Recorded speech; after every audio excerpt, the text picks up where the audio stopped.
soo dhawaada saaxiibayaal. Fiidiyogan waxaan kaga hadli doonaa wadanka Japan.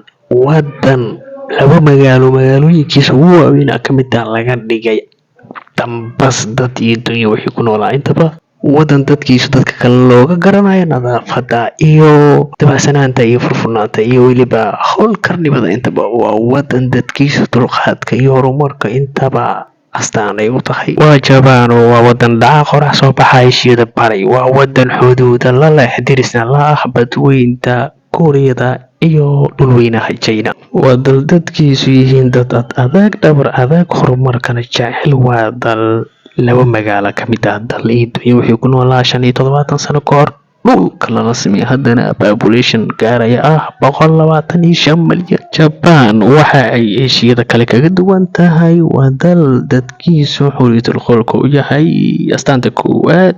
dal waxaa dhisa dadkiisu, dadkana waxaa dhisa tacliin iyo hogaamiye dadkiisu horumar la doona mar walba. Magaala madaxda dalka Japan waa Tokyo. Waa magaalada shanaad ee ugu dalxiiska badan adduunka.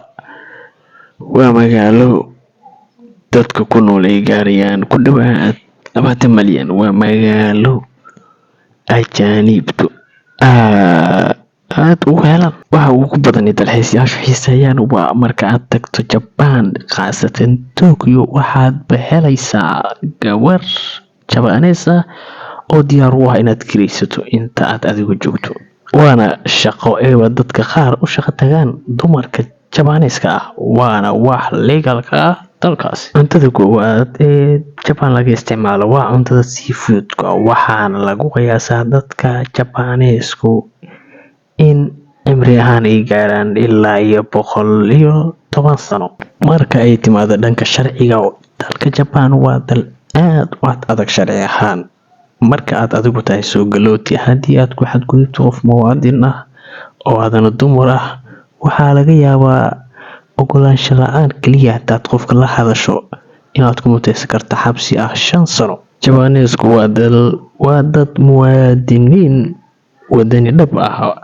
Haddii aad ku xadgudubto wadankooda, isku duubni ayay dhammaantooda kugula dagaalamayaan, sida ku dhacday YouTuber American ah kadib markii uu muuqaalo anshax xumo ka gudbiyay dalka Japan. Waa lagu kacay, waxaana report laga sameeyay fiidiyowgii, waxaana dacwo lagu gudbiyay shirkadda YouTube. Xayiraad 1 bil ahna waxaa la saaray YouTube channelkiisa uusan wax lacag ah ama fiidiyo intaba uusan soo geli karin.